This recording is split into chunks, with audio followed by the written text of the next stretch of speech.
झलकाएंगी किरणें, खुशी बरसाएंगी किरणें, तेरे गम की सियाही को उजाला धोने वाला है, सवेरा होने वाला है, सवेरा।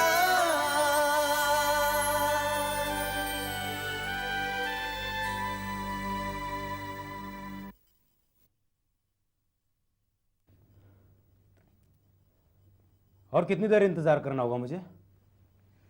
चाय कॉफी क्या लेंगे आप? नो थैंक्स, अभी कुछ नहीं। मुझे और कितनी देर इंतजार करना होगा? बस थोड़ी देर मिस्टर वर्मा। ये बात तो आप मुझसे 25 दफा कह चुके हैं। कब खत्म होगी उनकी ये मीटिंग? मैं कुछ बता नहीं सकता। तो जाकर पूछिए ना उनसे। अभी तक तो आपने उन्हें इन्फॉर्म भी नहीं किया मैं यहाँ आया हूँ। देखिए, सर ने मुझे कहा है कि मैं उन्हें डिस्टर्ब ना करूं। माफ कीजिएगा, मेरा वक्त बहुत कीमती है। वैसे भी मैं पिछले 1 घंटे से यहाँ बेवकूफ की तरह इंतजार कर रहा हूँ, और आप अपॉइंटमेंट देकर इस तरह किसी से इंतजार नहीं करवा सकते। वैसे भी मिस्टर शाह ने खुद अपनी सहूलियत से मुझे टाइम दिया था। आई नो सर, लेकिन इस क्लाइंट के साथ ये अचानक मीटिंग निकल आई तो क्या करें? देखिए, आप ये किस्से कहानियां मुझे मत सुनाइए और जाकर मिस्टर शाह से कहिए कि उन्हें और कितना वक्त लगेगा। ठीक है।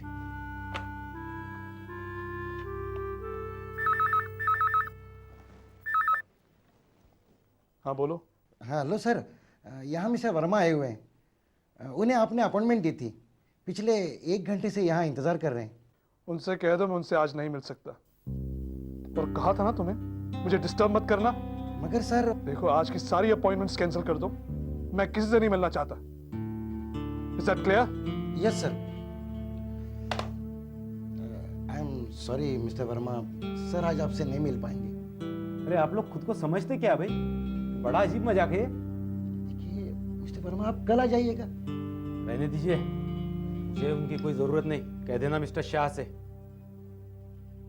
मगर हामिद, मुझे और आपकी होने वाली औलाद, हम दोनों को आपके नाम की जरूरत है।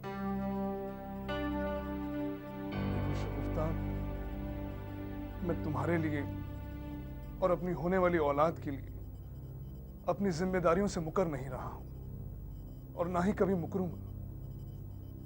तुम समझने की कोशिश करो, शबाना भी इस वक्त हमल से है, और उसका केस कितना कॉम्प्लिकेटेड है ये तुम अच्छी तरह से जानते हो। मुश्किल बरसों के बाद उम्मीद जागी है, और अगर इस वक्त मैं तुम्हारे साथ निकाह कर लेता हूं, या फिर शबाना को यह बता देता हूं कि तुम भी हमल से हो, मेरे बच्चे की मां बनने वाली हो, तो मेरी बेवफाई का यह सदमा वो बर्दाश्त नहीं कर पाएगा, और नतीजन कुछ भी हो सकता है। शबाना के साथ मैं ऐसा नहीं कर सकता। शगुफ्ता, मैं तुमसे गुजारिश करता हूं, प्लीज थोड़ा सब्र रखो। शबाना की डिलीवरी तक ठहर जाओ।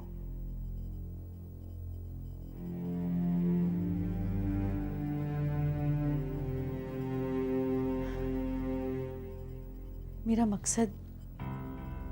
मकसद आपको किसी परेशानी में डालना नहीं। मुझे प्लीज गलत मत समझिए हामिद। मैंने हमेशा आप पर यकीन किया है, और अब भी कर रही हूं। मुझसे जितना हो सकेगा मैं कोशिश करूंगी कि कभी आपकी रुसवाई ना हो, मगर अकेले खुद की रुसवाई भी मैं एक हद से ज्यादा नहीं झेल पाऊंगी।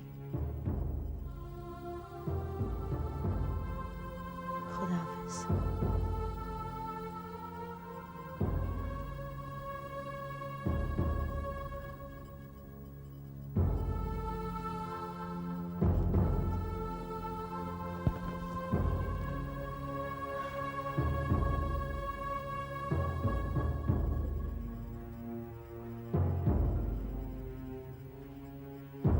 अगर शगुफ्ता के साथ निकाह कर लेता हूं, या फिर शबाना को यह बता देता हूं कि इसके पेट में मेरा बच्चा है, तो शबाना तो खुदकुशी कर लेगी। या अल्लाह, ऐसी गलती कर बैठा मैं? थारे वालिद से तो मुलाकात थी, बड़ी हिट पिक्चरें दी है, बहुत ही अच्छे प्रोड्यूसर थे। शुक्रिया। बस उन्हीं के शोहरत और नाम को बरकरार रखने की कोशिश में लगा हुआ हूं मैं। अच्छी बात है भाया, बड़ी अच्छी बात है। अनु भाई, मुझे आपसे कुछ मदद चाहिए। पर भाया मैं क्या कर सकूं थारे लिए? अपनी नई फिल्म के लिए मुझे फाइनेंस की जरूरत है। सुनो भाया, क्या नाम बताया? अकबर सिद्दीकी। अकबर मियाँ, फाइनेंस देनो तो मारो धंधो छे। मैं तुम्हारी पिक्चर के लिए भी फाइनेंस दे सकता हूँ, पर मेरी एक शर्त है। कहिए।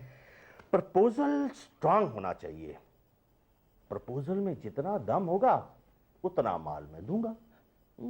मन्नू भाई, आप फिक्र मत कीजिए, सेटअप ऐसा बनाऊंगा कि फिल्म हिट ही होगी, रिस्क की कोई गुंजाइश नहीं है। Very good. तो भाया एक काम करो जी। तुम एकदम अलग से हटकर एक स्टोरी ले आओ, जी। किसी बड़े स्टार की डेट ले आओ। तो बेहतर फिर मैं ये सब चीजों का इंतजाम करके दोबारा मिलता हूँ आपसे। हाँ बिल्कुल, ठीक है। ओके मन्नू भाई। हाँ, अकबर मियाँ, एक बात का ध्यान रखो, कहानी बहुत दमदार होनी चाहिए। हाँ। अगर ओरिजिनल स्टोरी नहीं मिली ना तो कोई बात नहीं।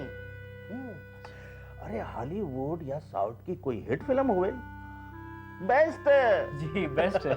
आजकल कहानियां यहीं से तो मिलती है। जी समझ गया मैं।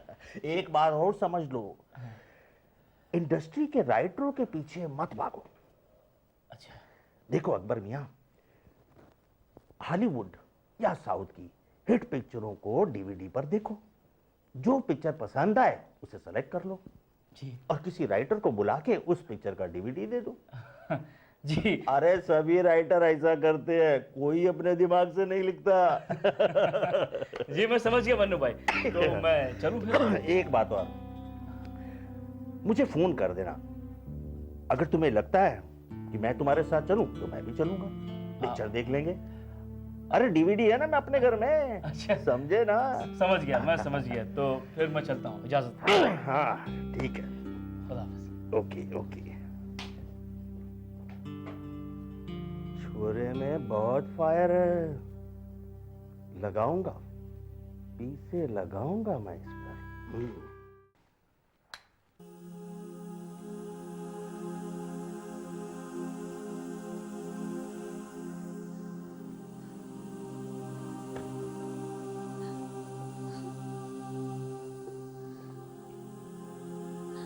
अम्मी क्या हुआ?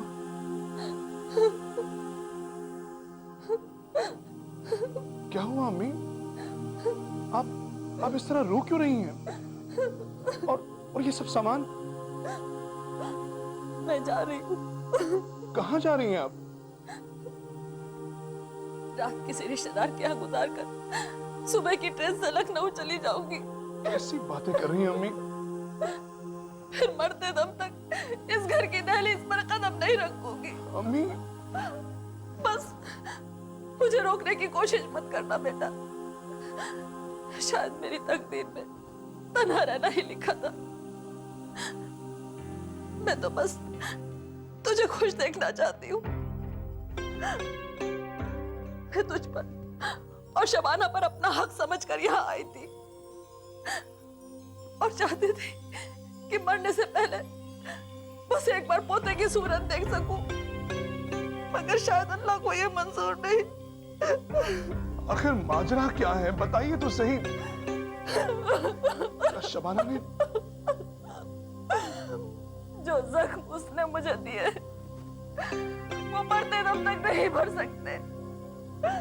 ऐसी बेइज्जती मेरी जिंदगी में किसी ने नहीं की। अरे वो मुझे 10 गालियां दे देती, मुझे धक्के देकर बाहर निकाल देती, मेरी बेइज्जती कर देती तो मैं बर्दाश्त कर लेती, मगर उसने जो इल्जाम मुझ पर लगाया है उसके बाद खुदकुशी करने के अलावा मेरे पास कोई रास्ता नहीं। क्या कहा उसने आपसे? किस बात का इल्जाम लगाया आप पर?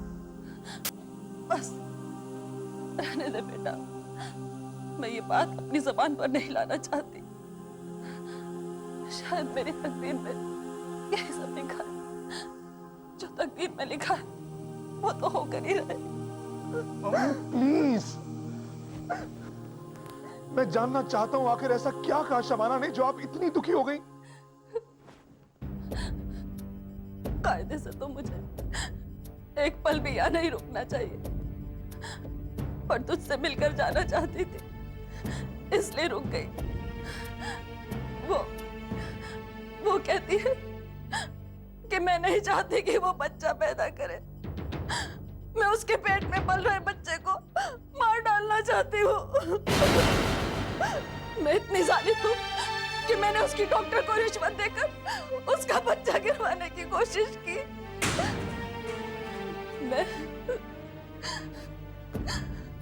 मैं ड्रामेबाज हूँ। मैं इस दुनिया की सबसे घटिया और गलीज औरत हूँ। मैं दुश्मन हूँ तुम दोनों की। इतने गंदे और घटिया इल्जाम उसने मुझ पर लगाए जो मैं ख्वाब में भी नहीं सोच सकती थी। और इस सब के पीछे उसका एक ही मकसद है कि मैं लखनऊ वापस चली जाऊं। उसका ये मकसद पूरा हो गया। मैं जा रही हूँ। बहुत बड़ी गलती की है शबाना ने, और उसकी इस गलती को मैं जिंदगी भर माफ नहीं कर सकता। हामिद, तू मेरी खातिर शबाना के साथ अपने रिश्ते में दरार मत आने दे। दरार तो आ चुकी है अम्मी, दरार तो आ चुकी है।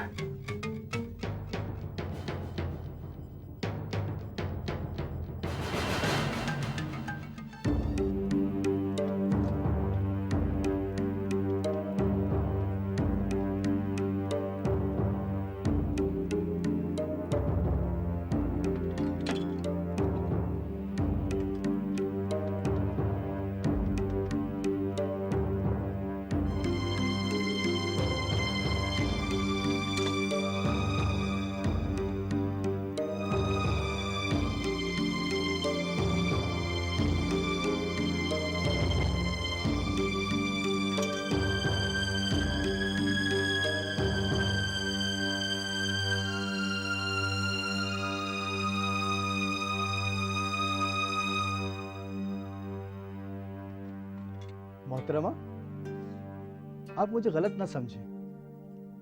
कौन है आप? कहाँ रहती है? मैं कुछ दिनों से देख रहा हूं आप रोजाना यहाँ फोन करने आती हैं।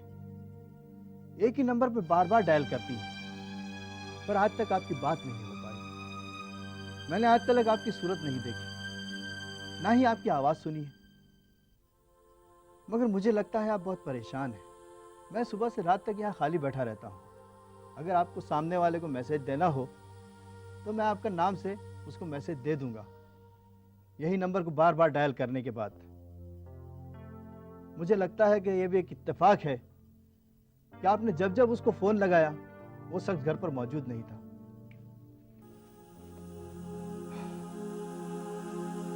बेचारी वक्त की मारी लगती है, या फिर हो सकता है अपना दिमागी तवाजुन खो बैठी है।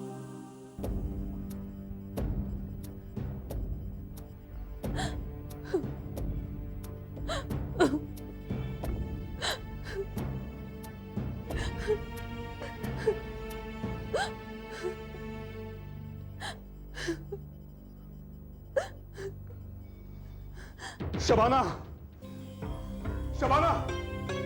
अब शबाना सर पटक पटक कर भी कहेगी तब भी हामिद उस पर यकीन नहीं करेगा।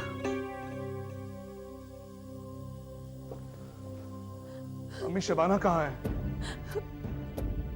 मुझे नहीं मालूम। रोजाना की तरह दोपहर से घर से गायब है। रोजाना की तरह? रोज तेरे दफ्तर जाते ही घर से चली जाती है। कहाँ जाती है मुझे नहीं मालूम। ना मैं पूछती हूँ ना वो मुझे बताने की जरूरत समझती है, पुरानी आदत है उसकी। पर मुझे तो ये समझ में नहीं आता कि तेरी पीठ होते ही आखिर वो जाती कहाँ है। मैं आज उससे हर बात का जवाब मांगूंगा। नहीं नहीं हामिद, तू उससे झगड़ा मत करना। मैं तो फैसला कर ही चुकी हूँ, मैं जा रही हूँ। अब झगड़ा करने से क्या फायदा? उसकी यही मुराद थी ना कि मैं यहां से चली जाऊं। मैंने तो ये सोचकर उसे माफ कर दिया कि वो नहीं जानती कि वो क्या कर रही है। एक दिन जब खुद ब खुद उसे अपनी गलती का एहसास हो जाएगा, तब वो समझेगी कि उसने मुझे कितनी तकलीफ पहुंचाई है। मैं उस दिन का इंतजार नहीं कर सकता अम्मी। उसे आज और अभी उसकी गलती का एहसास कराना होगा। क्या हामिद मियां जानते हैं कि तू यहाँ है? नहीं। तूने किसी को नहीं बताया कि तू यहाँ आ रही है? अरे तो वो तो तेरी फिक्र कर रहे होंगे, कम से कम फोन तो कर देती। अच्छी तरह से जानते हैं वो, यहाँ आने के सिवाय और कहीं नहीं जा सकती मैं। अगर फिक्र होगी ना मेरी तो खुद फोन कर लेंगे।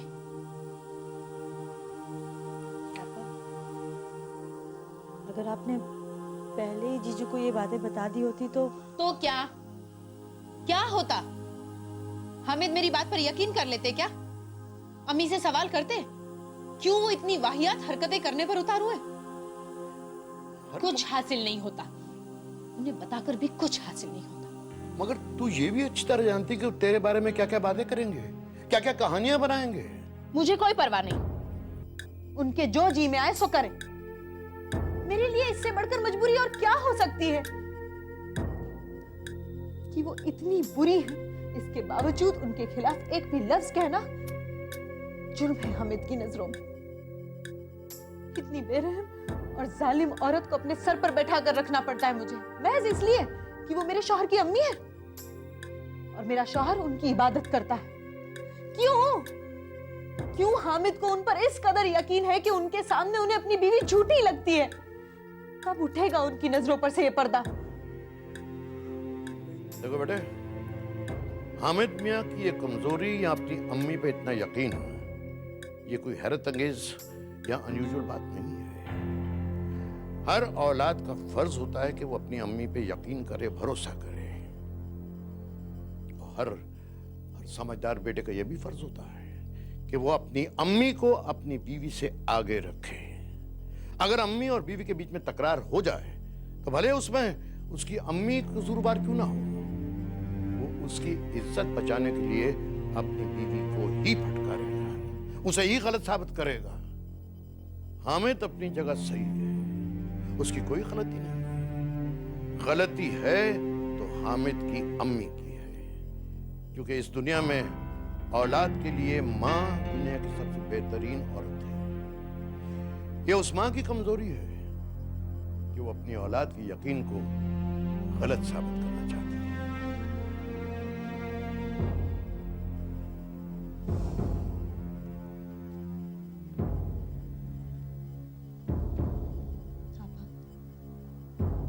अब जो हुआ सो हुआ। अब आप इतना टेंशन मत लीजिए। इस हालत में अगर आप इतना टेंशन लेंगी तो आपके साथ साथ आपके होने वाले बच्चे पर भी इसका बुरा असर होगा।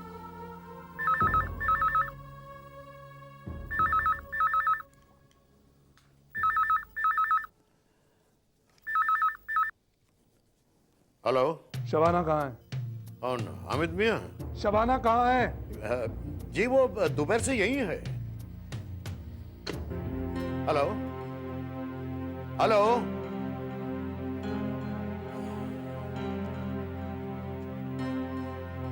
हामिद मियां का फोन था, बहुत गुस्से में लग रहे थे।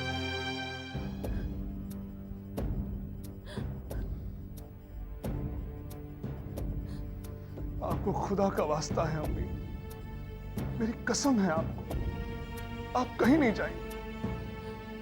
ये घर शबाना से पहले आपका है।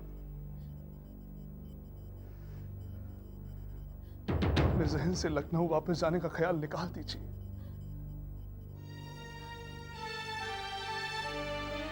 शबाना को उसकी गलती की सजा मैं दूंगा। इतने बरसों के बाद भी वो शायद ये समझ ना पाई कि मेरे लिए उससे पहले आप हैं और हमेशा रहेंगी।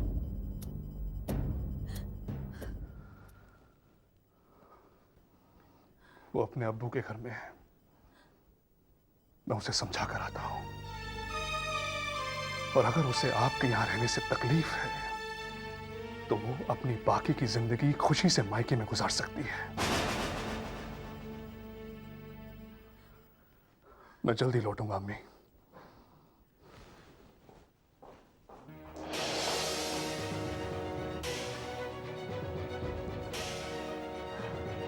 तुम मुझसे कभी नहीं जीत सकती शबाना, कभी नहीं।